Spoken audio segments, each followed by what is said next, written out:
बचपन, 55 और 95 हर उम्र के अफराद के लिए यकसा मुफीद। मुफाद आम्मा का अलंबरदार। ज़रूर सब्सक्राइब करें, लाइक करें, शेयर करें और बेल आइकॉन प्रेस करें। Rabbani the scholar YouTube channel. बिस्मिल्लाहिर्रहमानिर्रहीम। अदारा नसरी अदब की माहाना अदबी नशिस्त का बाकायदा आगाज़ हुआ चाहता है। आइए तिलावत कलाम पाक से आज की इस नशिस्त का बाकायदा आगाज़ करना चाहूँगा। मैं मोहम्मद मुद्दस्सिर रब्बानी से इल्तिमास करता हूँ कि यहाँ तशरीफ़ लाएँ और तिलावत कलाम पाक से आज की इस नशिस्त का आगाज़ फरमाएँ। अऊज़ु बिल्लाहि मिनश शैतानिर रजीम। बिस्मिल्लाहिर रहमानिर रहीम। अला इन्ना औलिया अल्लाहि ला खौफुन अलैहिम वला हुम यहज़नून अल्लज़ीना आमनू व कानू यत्तक़ून लहुमुल बुश्रा फिल हयातिद दुनिया व फिल आखिरह ला तब्दील लिकलिमातिल्लाह ज़ालिका हुवल फ़ौज़ुल अज़ीम। सदक़ल्लाहुल अज़ीम। हमारी अपनी रिवायात के मुताबिक तिलावत कलाम पाक से आज की इस नशिस्त का बाकायदा आगाज़ हुआ। जैसा कि आप तमामी हाज़रीन जानते हैं कि अदारा नसरी अदब अपनी माहाना नशिस्तों की वजह से शहर अज़ीज़ मालेगांव में एक अदबी फ़िज़ा को बनाने में मुआविन व मददगार हुआ है और तकरीबन 1.5 दहाइयों से ये मुसलसल अपनी नशिस्तें यहाँ पर किए जा रहा है। गुज़िश्ता कुछ दिनों से लॉकडाउन की वजह से ये मौखर थी। बहरहाल ये नशिस्तों का बाकायदा आगाज़ दोबारा हुआ। जैसा कि अखबारात के ज़रिए से और दीगर सोशल मीडिया के ज़राए से आप तमामी हज़रात तक ये बात पहुँची है कि आज की इस नशिस्त की सदारत मोहतरम उस्मान गनी इसकत साहब फरमा रहे हैं। मैं आपसे मुल्तमिस हूँ कि इस नशिस्त की कार्रवाई को आगे बढ़ाने की इजाज़त नमत फरमाएं। शुक्रिया सर। इसी के साथ साथ अदारा नसरी अदब की एक रिवायत ये भी रही है कि कलमकारान का यहाँ पर मुख्तसर सा तारुफ पेश किया जाता है। अल्हम्दुलिल्लाह आज की हमारी इस नशिस्त में तकरीबन 5 कलमकारान जो है वो अपनी तख्लीक़ात पेश करने वाले हैं। जैसा कि हमारी अपनी नशिस्तों में मोहतरम अब्दुल मजीद मास्टर साहब अपनी एक कहानी पेश किया करते हैं। बच्चों की कहानियाँ आप लिखते हैं, मुनफरिद अंदाज में लिखते हैं, मज़ा का पहलू भी उसमें होता है। आज भी यकीनन वो कोई कहानी यहाँ पर पेश करेंगे।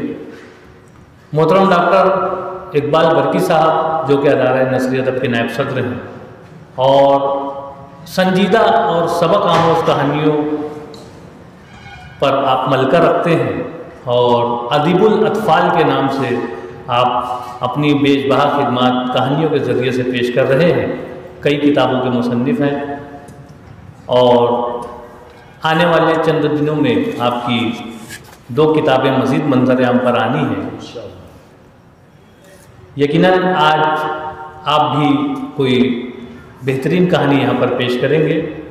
मोहतरम इमरान जमील साहब जो कि अदारा नसरी अदब के जॉइंट सेक्रेटरी हैं, आप भी एक मारूफ अफसाना निगार हैं, एक मारूफ मुबस्सिर हैं और आज आप भी अपनी एक तख्लीक यहाँ पर पेश करने वाले हैं। गालिबन बच्चों की ही कहानियाँ वो भी लेकर आए हुए हैं।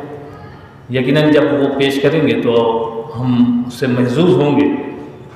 मोहतरम मोहम्मद मुस्तफ़ा बरकती साहब एक मौल्लिम है, एक मुबस्सिर है, एक अच्छे नाज़िम हैं और अदारा नसरी अदब के आप शुरका में रहे हैं, हाज़रीन में रहे हैं और आज अल्हम्दुलिल्लाह वो एक तख्लीक लेकर यहाँ पर आए हुए हैं और यकीनन उनकी भी पेशकश आज हम लोग देखेंगे, महसूस करेंगे और उन्हें सराहेंगे। और आखिर में जो तख्लीक पेश की जानी है वो हमारे सदर साहब मोहतरम उस्मान गनी इसकत साहब की ही तख्लीक होगी। तो यकीनन आप बिल्कुल भी आपकी शख्सियत तारुफ की मोहताज नहीं है। इसका लाइब्रेरी के आप एक सरखील की हैसियत रखते हैं और ज़बरदस्त खिदमत आप पेश कर रहे हैं। आज हमारे अदारे पर ये जल्वा अफरोज़ हैं और सदारत फरमा रहे हैं। एक अच्छे मुबस्सिर हैं, एक अच्छे नाज़िम हैं और हम यकीनन इनकी तख्लीक से भी महजूज़ होंगे। आइए, मैं चाहूँगा कि नशिस्त का बाकायदा आगाज़ किया जाए। ये तारुफ का सिलसिला ख़त्म हुआ। मैं मोहतरम अब्दुल मजीद मास्टर साहब से इल्तिमास करता हूँ कि यहाँ तशरीफ़ लाएँ और अपनी तकलीफ पेश करें। हाँ जनाब, कहानी का उन्वान है सर्कस का धोखा। जंगल के बीच एक पुराना मकान था जो बाहर से तो झाड़ झंकार से ढका हुआ था मगर अंदर से साफ़ सुथरा और महफूज था। उसमें 3 दोस्त रहते थे, एक जंगली बिल्ली, एक मैना और एक हरन। ये तीनों दोस्त एक दूसरे का बहुत ख्याल रखते थे। एक दिन की बात है, ये तीनों जंगल की सैर कर रहे थे कि शाम हो गई। अचानक एक भेड़िया किसी कोने से नमूदार हुआ। उसने हिरन पर धावा बोल दिया। हिरन भाग खड़ी हुई और भागते भागते कहीं बचाव की जगह तलाश करने लगी। वो पथरीली उबड़ खाबड़ ज़मीन पर दौड़ रही थी और पीछे पीछे भेड़िया उसे दौड़ाता चला आ रहा था। पथरीली चट्टानों के बीच उसे एक गार दिखाई दिया। बौखलाहट में हिरन उस गार की तरफ लपकी। भेड़िया जो उसका पीछा कर रहा था वो उस गार के पास आकर ठिठक गया। वो ये बात जानता था कि ये गार असल में बबर शेर की कछार है। अंदर जाना अपनी जान जोखम में डालना है। वो उस जगह ज़रा सा रुका, फिर हिरन की तरफ से नाउम्मीद हो गया और आगे बढ़ गया। बिल्ली जो भेड़िए के पीछे पीछे चली आ रही थी, वो भी जानती थी कि इस कछार में शेर का घराना आबाद है, मगर हिरन को नहीं मालूम था कि ये शेर की कछार है। इसीलिए वो धोखे में उस गार में जा घुसी।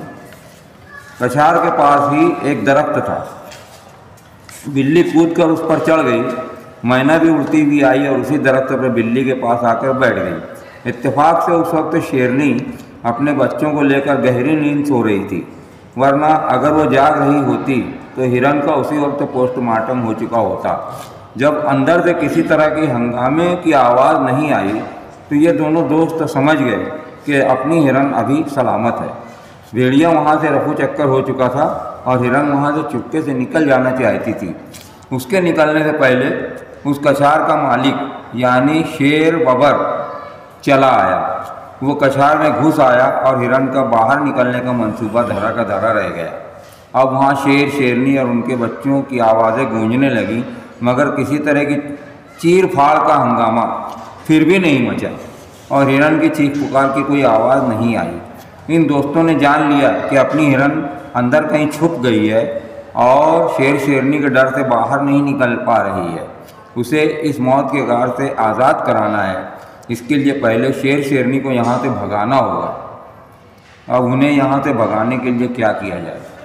बिल्ली के दिमाग में झट एक तरकीब आई। उसने मैना के कान में खुसुर फुसुर कुछ समझाया।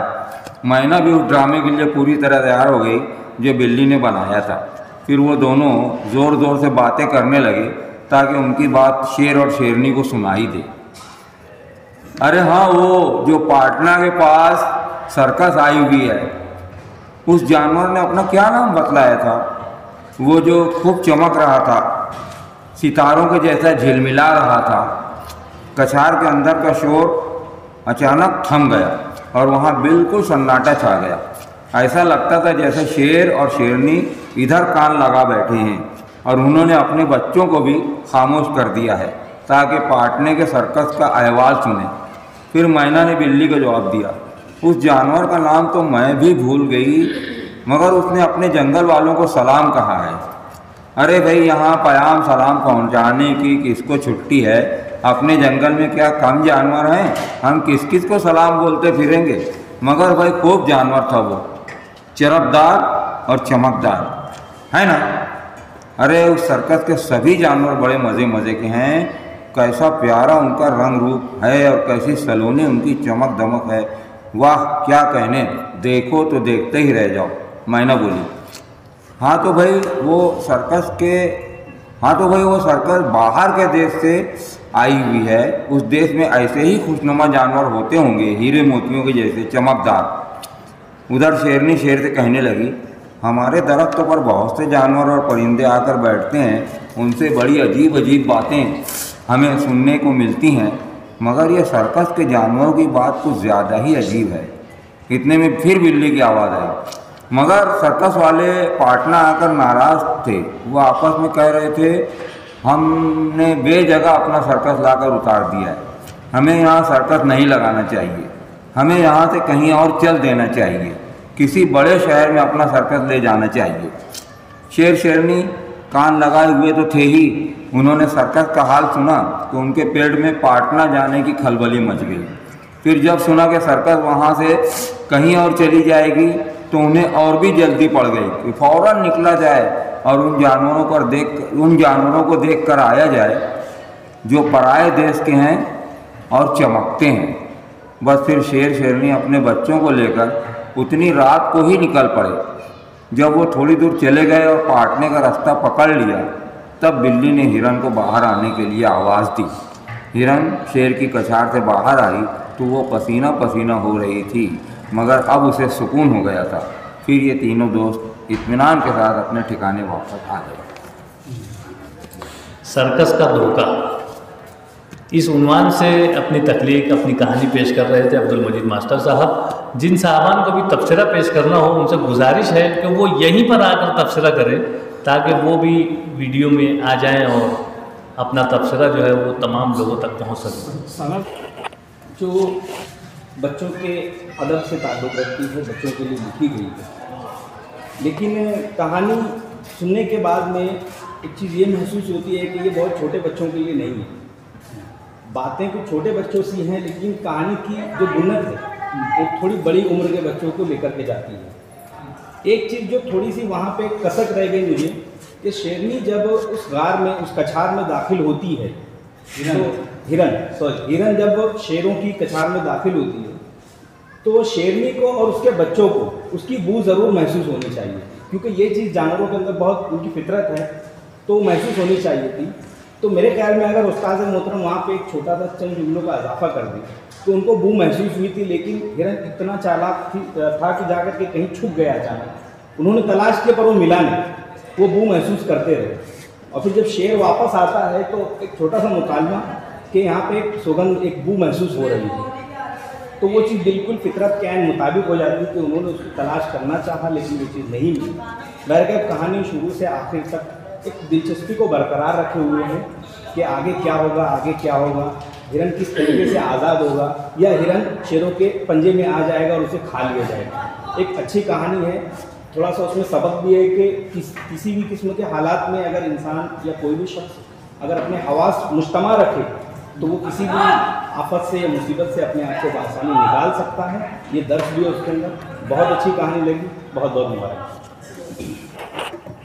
बहुत अच्छी है और हंगामी हालात में अपने हवास को दुरुस्त रखना, ये एक सबक तो उसमें मौजूद है ही, लेकिन साथ ही साथ ये कि किस तरीके से दोस्ती का हक अदा किया जाए।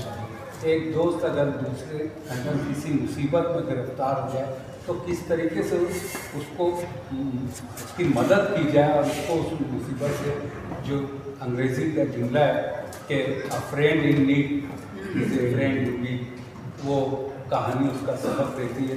सब कुछ बहुत अच्छा है, कहानी बहुत शानदार लिखी गई है, मैं मुबारकबाद देता हूँ।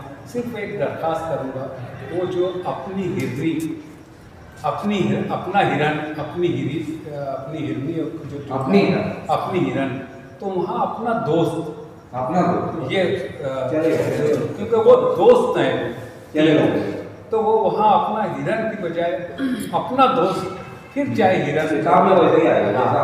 हाँ, तो वो जो है वो ज़्यादा अच्छा लगता और वो करीब होती बात। बाकी कहानी बहुत शानदार है, मैं जनाब को मुबारकबाद देता हूँ। अब्दुल मजीद मास्टर साहब की खूबी ये है कि आपके पास जंगल की कहानियाँ भी हैं।